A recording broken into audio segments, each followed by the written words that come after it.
Hey spider monkey, where the hell have you been, Loca?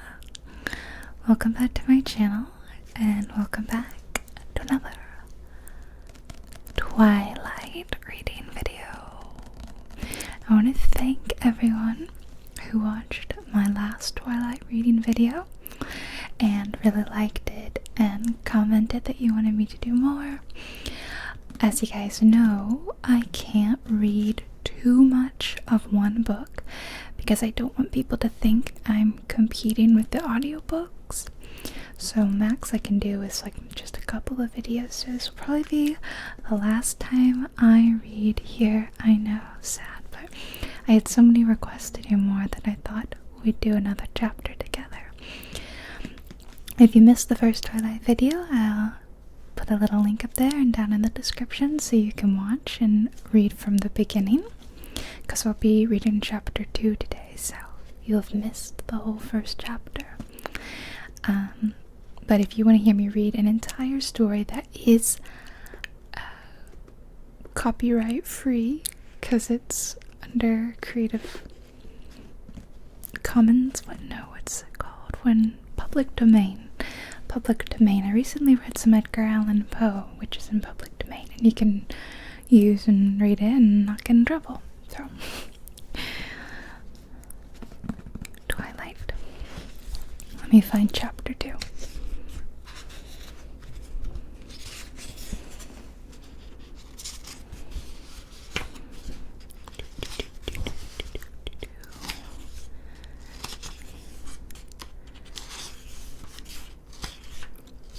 There we go. Alright, let's get started with the second chapter of Twilight called Open Book. The next day was better and worse. It was better because it wasn't raining yet, though the clouds were dense and opaque.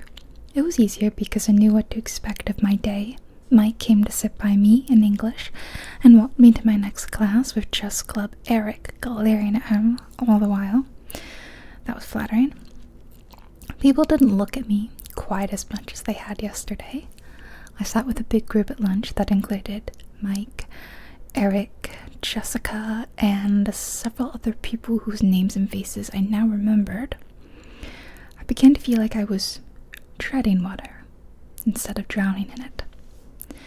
It was worse because I was tired. I still couldn't sleep with the wind echoing around the house. It was worse because Mr. Varner called on me in trig when my hand wasn't raised, and I had the wrong answer. It was miserable because I had to play with volleyball, and the one time I didn't cringe out of the way of the ball, I hit my teammate in the head with it. And it was worse because Edward Cullen wasn't in school at all.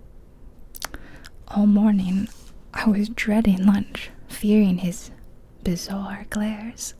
Part of me wanted to confront him and demand to know what his problem was.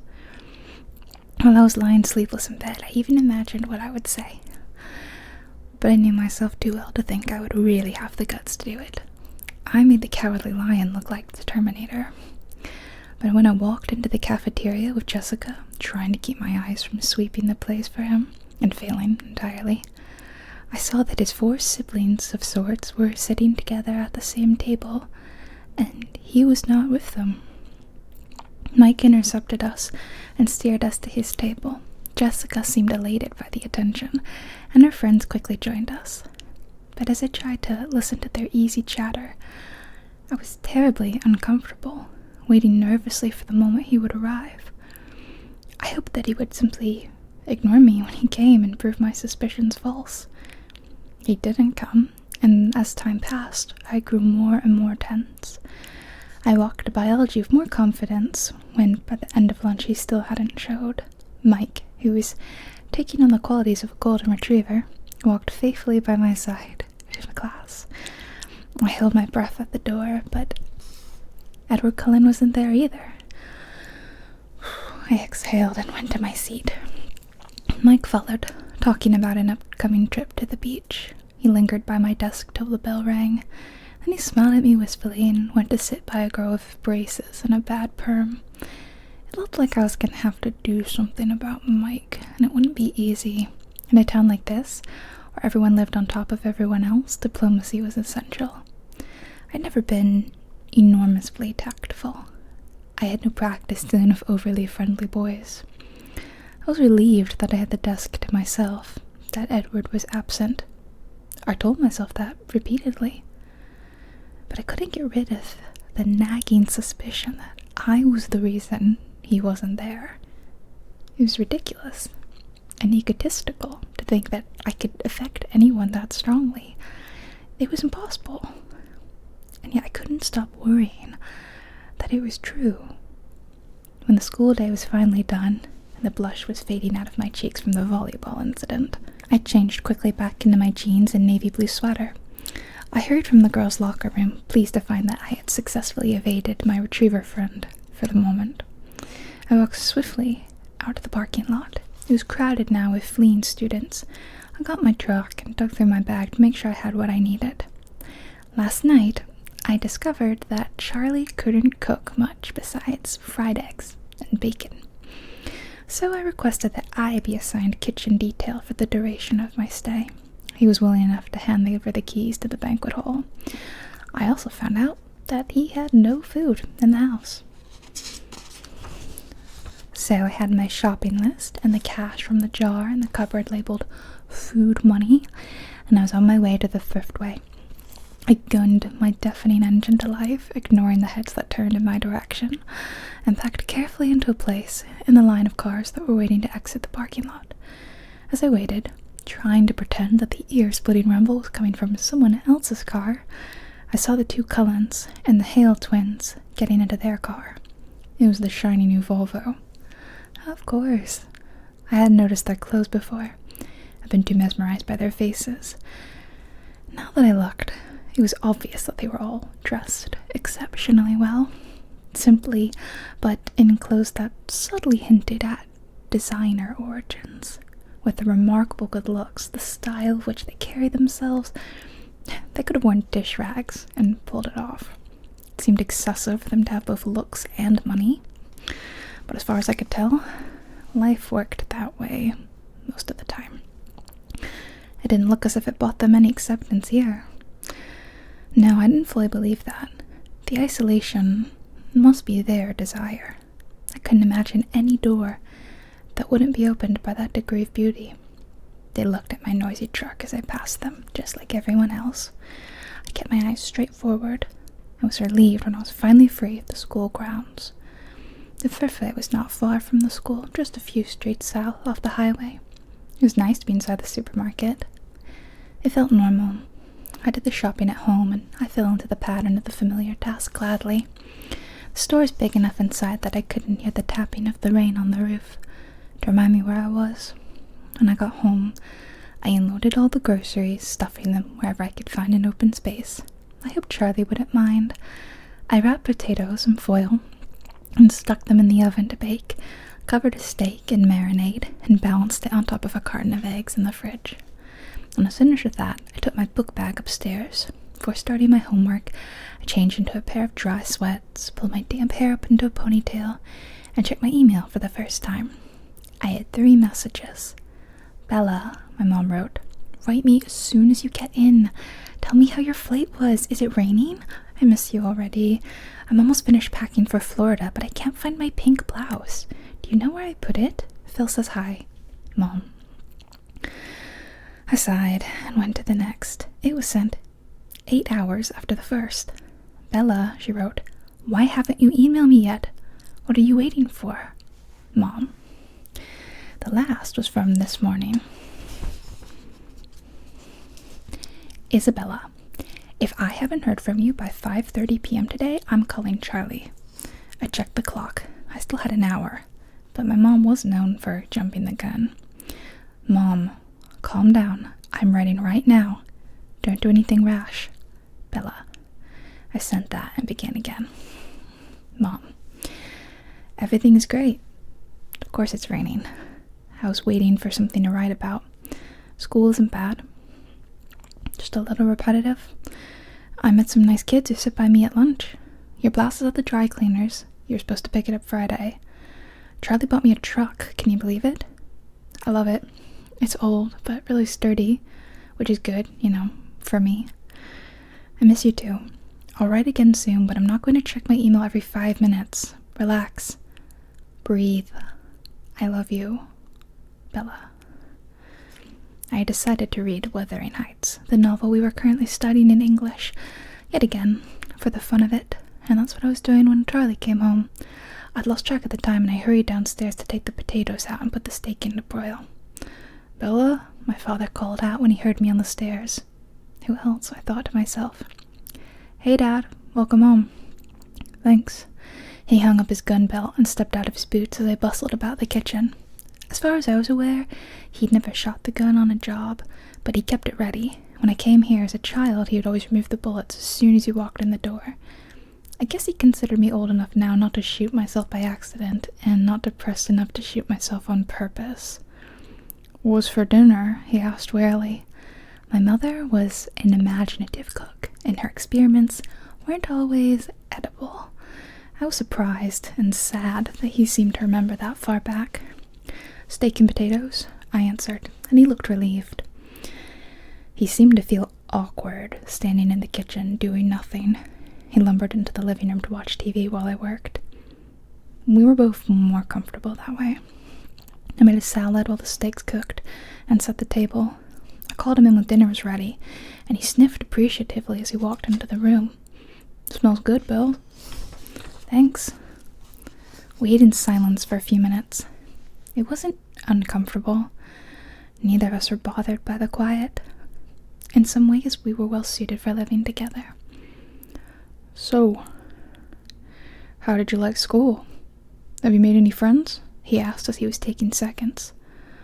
Well, I have a few classes with a girl named Jessica. I sit with her friends at lunch. And there's this boy, Mike, who's very friendly. Everybody seems pretty nice.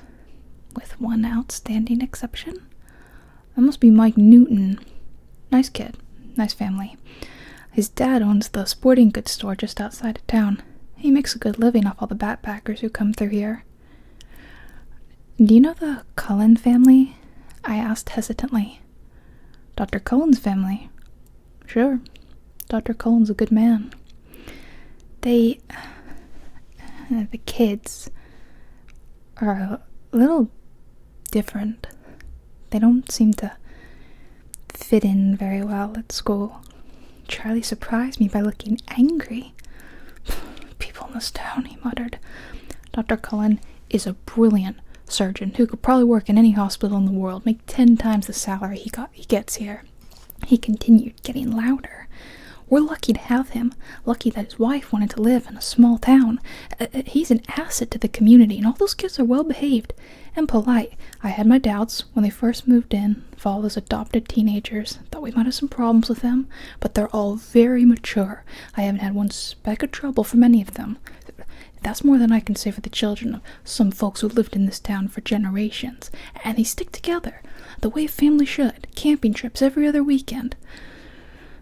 Just because they're newcomers, people have to talk. It was the longest speech I've ever heard Charlie make. He must feel strongly about whatever people are saying. I backpedaled.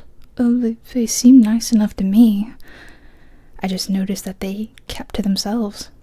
They're all very attractive, I added, trying to be more complimentary.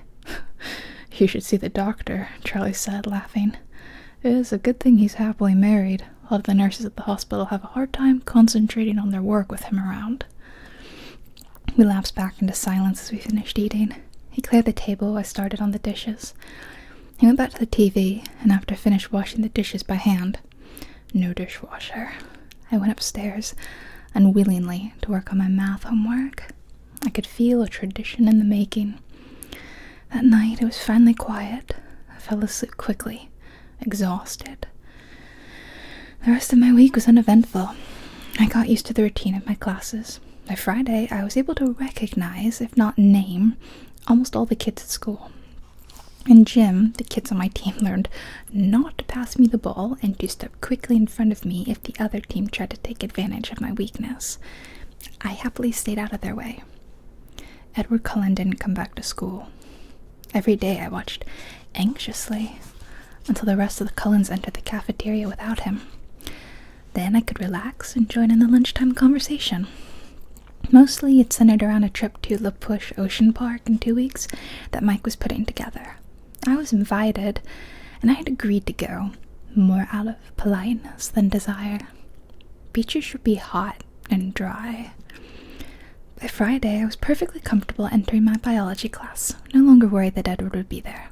For all I knew, he had dropped out of school.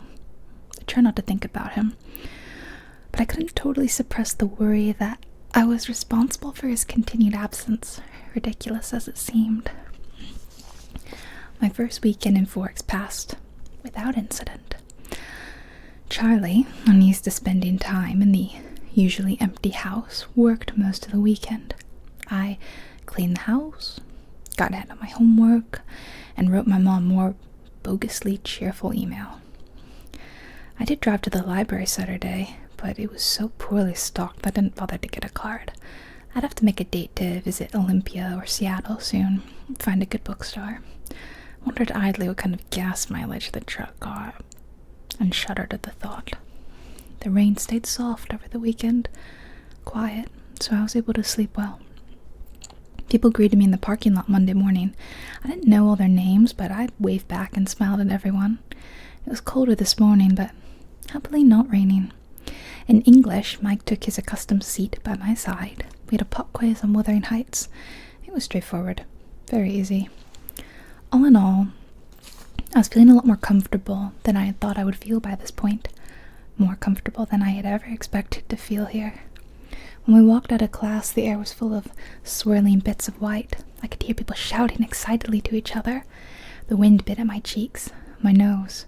"Wow," Mike said, "it's snowing." I looked at the little cotton fluffs that were building up along the sidewalk and swirling erratically past my face. Ew. Snow. There went my good day. He looked surprised. "Don't you like snow?" "No. That means it's too cold for rain. Obviously. Besides, I thought it was supposed to come down in flakes, each one unique and all that. These just look like the ends of Q-tips." "Haven't you ever seen snow fall before?" he asked incredulously. "Sure I have." I paused. "On TV." Mike laughed, and then a big squishy ball of dripping snow smacked into the back of his head. We both turned to see where it came from. My suspicions about Eric, who was walking away, his back toward us in the wrong direction for his class.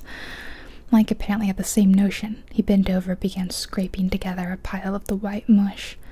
"I'll see you at lunch, okay?" I kept walking as I spoke. Once people start throwing wet stuff, I go inside.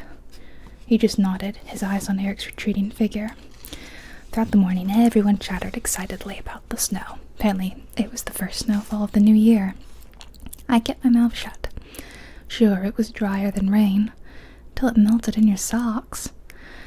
I walked alertly to the cafeteria with Jessica after Spanish. Mush balls were flying everywhere. I kept a binder in my hands, ready to use it as a shield if necessary. Jessica thought it was hilarious, but something in my expression kept her from lobbing a snowball at me herself. Mike caught up to us as we walked in the doors, laughing, with ice melting the spikes in his hair. He and Jessica were talking animatedly about the snow fight, though as we got in line to buy food. I glanced toward that table in the corner out of habit, and then I froze where I stood. There were 5 people at the table. Jessica pulled on my arm. "Hello, Bella, what do you want?" I looked down. My ears were hot. I had no reason to feel self-conscious, I reminded myself. I hadn't done anything wrong. "What's with Bella?" Mike asked Jessica. Nothing," I answered. "I'll just get a soda today." I caught up to the end of the line. "Aren't you hungry?" Jessica asked. "Actually, I feel a little sick," I said, my eyes still on the floor. I waited for them to get their food, and then followed them to a table, my eyes on my feet. I sipped my soda, slowly, my stomach churning. Twice, Mike asked, with unnecessary concern, how I was feeling. I told him it was nothing, but I was wondering if I should play it up and escape to the nurse's office for the next hour. ridiculous. I shouldn't have to run away. I decided to permit myself one glance at the Cullen family's table. If he was glaring at me, I would skip biology, like the coward I was. I kept my head down and glanced up under my lashes. None of them were looking this way. I lifted my head a little higher. They were laughing. Edward, Jasper, and Emmett all had their hair entirely saturated with melting snow. Alice and Rosie were leaning away as Emmett shook his dripping hair toward them. They were enjoying the snowy day, just like everyone else, only they looked more like a scene from a movie than the rest of us. But aside from the laughter and the playfulness, there was something different, and I couldn't quite pinpoint what that difference was. I examined Edward the most carefully. His skin was less pale, I decided.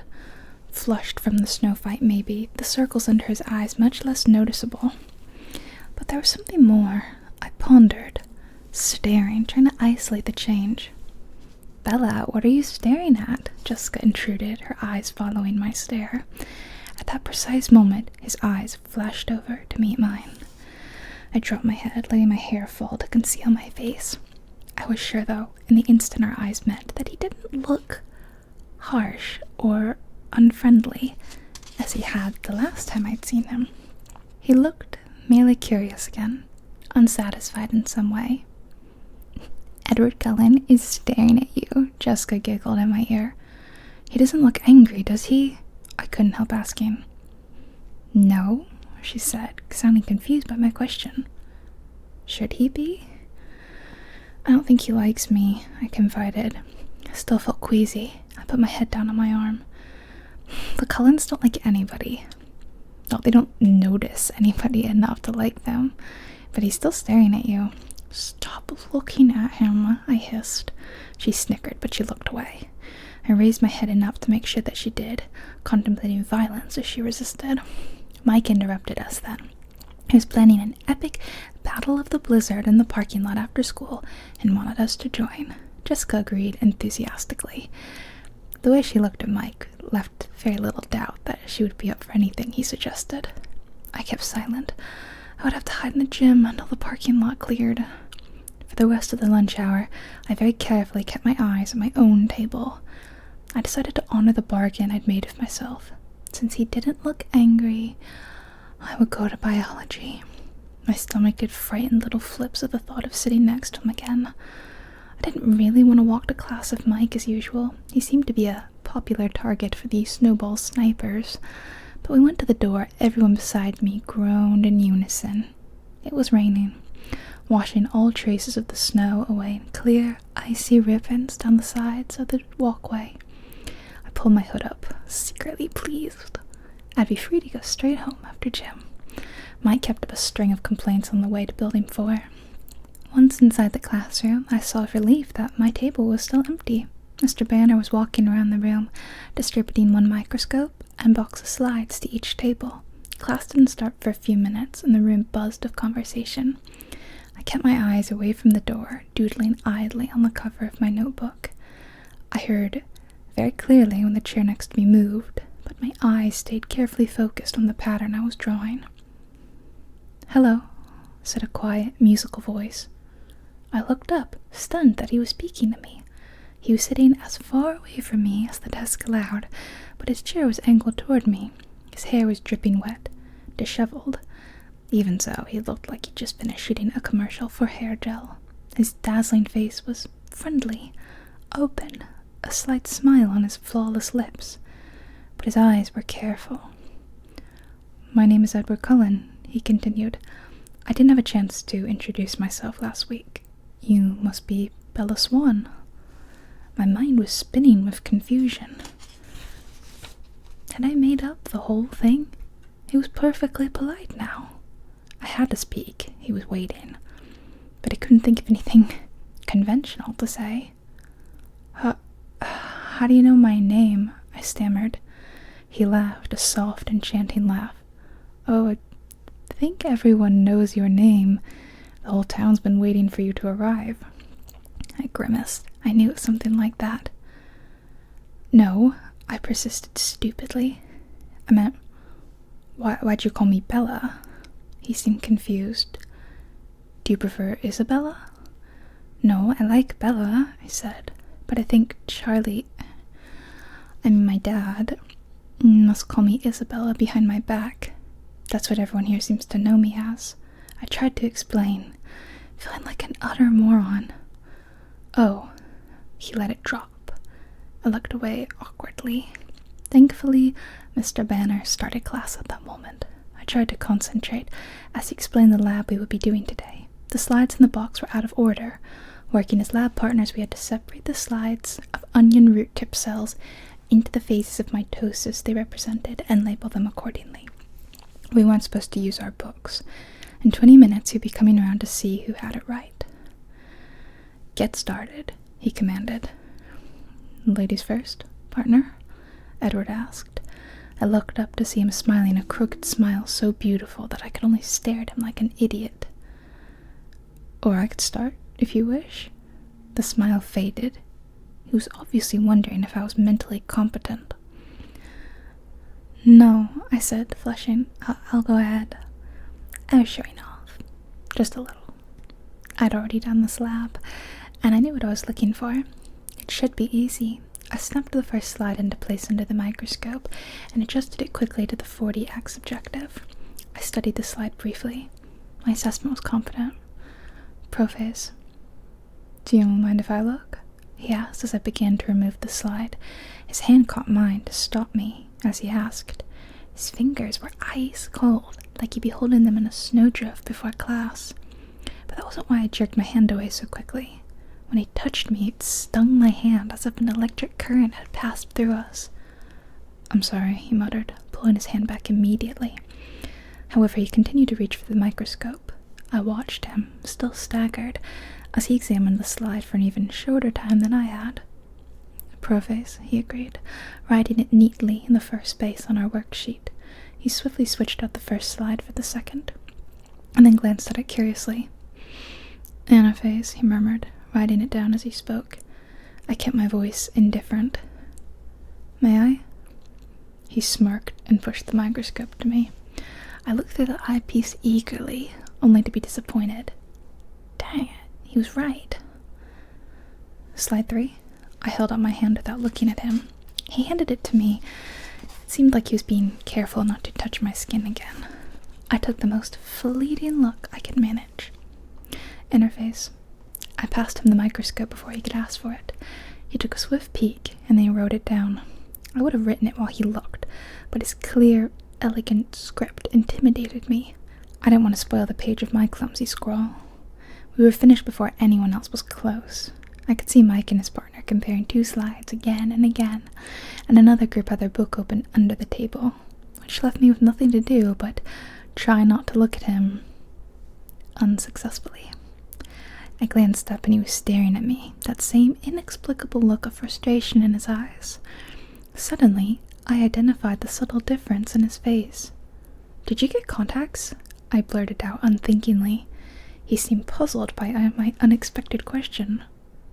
No? Oh, I mumbled. I thought there was something different about your eyes. He shrugged and looked away. In fact, I was sure there was something different. I vividly remembered the flat black color of his eyes the last time he'd glared at me. The color was striking against the background of his pale skin and his auburn hair. Today his eyes were a completely different color. A strange ochre, darker than butterscotch, but with the same golden tone. I didn't understand how that could be, unless he was lying, for some reason, about the contacts. Or maybe Forks was making me crazy in the literal sense of the word. I looked down. His hands were clenched into hard fists again. Mr. Banner came to our table then to see why we weren't working. He looked over our shoulders to glance at the completed lab, and then stared more intently to check the answers. So, Edward, didn't you think Isabella should get a chance with the microscope? Mr. Banner asked. Bella, Edward corrected automatically. Actually, she identified 3 out of the 5. Mr. Banner looked at me now. His expression was skeptical. Have you done this lab before? He asked. I smiled sheepishly. Not with onion root. Whitefish blastula? Yeah. Mr. Banner nodded. Were you in an advanced placement program in Phoenix? Yes. Well, he said after a moment, guess it's good you two are lab partners. He mumbled something else as he walked away. After he left, I began doodling on my notebooks again. It's too bad about the snow, isn't it? Edward asked. I had the feeling he was forcing himself to make small talk with me. Paranoia swept over again. It was like he had heard my conversation with Jessica at lunch and was trying to prove me wrong. Not really, I answered honestly, instead of pretending to be normal like everyone else. I was still trying to dislodge the stupid feeling of suspicion, and I couldn't concentrate. You don't like the cold. It wasn't a question. Or the wet. Forks must be a difficult place for you to live, he mused. You have no idea, I muttered darkly. He looked fascinated by what I said, for some reason I couldn't imagine. His face was such a distraction that I tried not to look at it any more than courtesy absolutely demanded. Why'd you come here then? No one had asked me that, not straight out like he did, demanding. It's complicated. I think I can keep up, he pressed. I paused for a long moment, and then made the mistake of meeting his gaze. His dark old eyes confused me, and I answered without thinking. My mother got remarried, I said. That doesn't sound so complex, he disagreed, but he was suddenly sympathetic. When did that happen? Last September. My voice sounded sad, even to me. And you don't like him, Edward surmised, his tone still kind. No, Phil is fine. Too young, maybe, but nice enough. Why didn't you stay with him then? I couldn't fathom his interest, but he continued to stare at me with penetrating eyes, as if my dull life story was somehow vitally important. Phil travels a lot. He plays ball for a living. I half smiled. Have I heard of him? He asked, smiling in response. Probably not. He doesn't play well. Strictly minor league. He moves around a lot. And your mother sent you here so that she could travel with him. He said it as an assumption again, not a question. My chin raised a fraction. No. She did not send me here. I sent myself. His eyebrows knit together. I don't understand, he admitted, and he seemed unnecessarily frustrated by that fact. I sighed. Why was I explaining this to him? He continued to stare at me with obvious curiosity. She stayed with me at first, but she missed him. It made her unhappy. So I decided it was time to spend more quality time with Charlie. My voice was glum by the time I finished. But now you're unhappy, he pointed out. And? I challenged. That doesn't seem fair. He shrugged, but his eyes were still intense. I laughed without humor. Hasn't anyone ever told you? Life isn't fair. I believe I have heard that somewhere before, he agreed dryly. So that's all, I insisted, wondering why he was still staring at me that way. His gaze became appraising. You put on a good show, he said slowly, but I'd be willing to bet that you are suffering more than you let anyone see. I grimaced at him, resisting the impulse to stick out my tongue like a 5-year-old and look away. Am I wrong? I tried to ignore him. I didn't think so, he murmured smugly. Why does it matter to you? I asked, irritated. I kept my eyes away, watching the teacher make the rounds. That's a very good question, he muttered, so quietly that I wondered if he was talking to himself. However, after a few seconds of silence, I decided that was the only answer I was going to get. I sighed, scowling at the blackboard. Am I annoying you? He asked. He sounded amused. I glanced at him without thinking, and told the truth again. Not exactly. I'm more annoyed at myself. My face is so easy to read. My mother always calls me her open book. I frowned. On the contrary, I find you very difficult to read. Despite everything that I'd said and he'd guessed, he sounded like he meant it. "You must be a good reader then," I replied. "Usually." He smiled widely, flashing a set of perfect, ultra-white teeth. Mr. Banner called the class to order then, and I turned with relief to listen. I was in disbelief that I just explained my dreary life to this bizarre, beautiful boy who may or may not despise me. He seemed engrossed in our conversation, but now I could see from the corner of my eye that he was leaning away from me again, his hands gripping the edge of the table with unmistakable tension. I tried to appear attentive as Mr. Banner illustrated with transparencies on the overhead projector what I had seen without difficulty through the microscope. But my thoughts were unmanageable. When the bell finally rang, Edward rushed as swiftly and gracefully from the room as he had last Monday. And, like last Monday, I stared after him in amazement. Mike skipped quickly to my side and picked up my books for me, I imagined with a wagging tail. "That was awful," he groaned. "They all looked exactly the same. You're lucky you had Colin for a partner." "I didn't have any trouble with it," I said, stung by his assumption, and I regretted the snub instantly. "I've done the lab before, though," I added before he could get his feelings hurt. "Colin seemed friendly enough today," he commented as we shrugged into our raincoats. He didn't seem pleased about it. I tried to sound indifferent. "I wonder what was with him last Monday." I couldn't concentrate on Mike's chatter as we walked to gym, and PE didn't do much to hold my attention either. Mike was on my team today. He chivalrously covered my position as well as his own, so my wool gathering was only interrupted when it was my turn to serve. My team ducked warily out of the way every time I was up. The rain was just a mist as I walked to the parking lot, but I was happier when I was in the dry cab.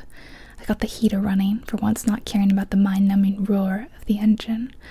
I unzipped my jacket, put the hood down, and fluffed my damp hair out so the heater could dry it on the way home. I looked around me to make sure it was clear. That's when I noticed the still white figure. Edward Cullen was leaning against the front door of the Volvo, 3 cars down from me, and staring intently in my direction. I swiftly looked away and threw the truck into reverse, almost hitting a rusty Toyota Corolla in my haste.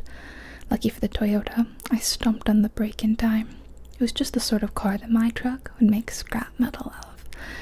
I took a deep breath, still looking out the other side of my car, and cautiously pulled out again with greater success. I stared straight ahead as I passed the Volvo, but from a peripheral peek, I could swear I saw him laughing. So, that was chapter 2 of Twilight. Chapter 2 out of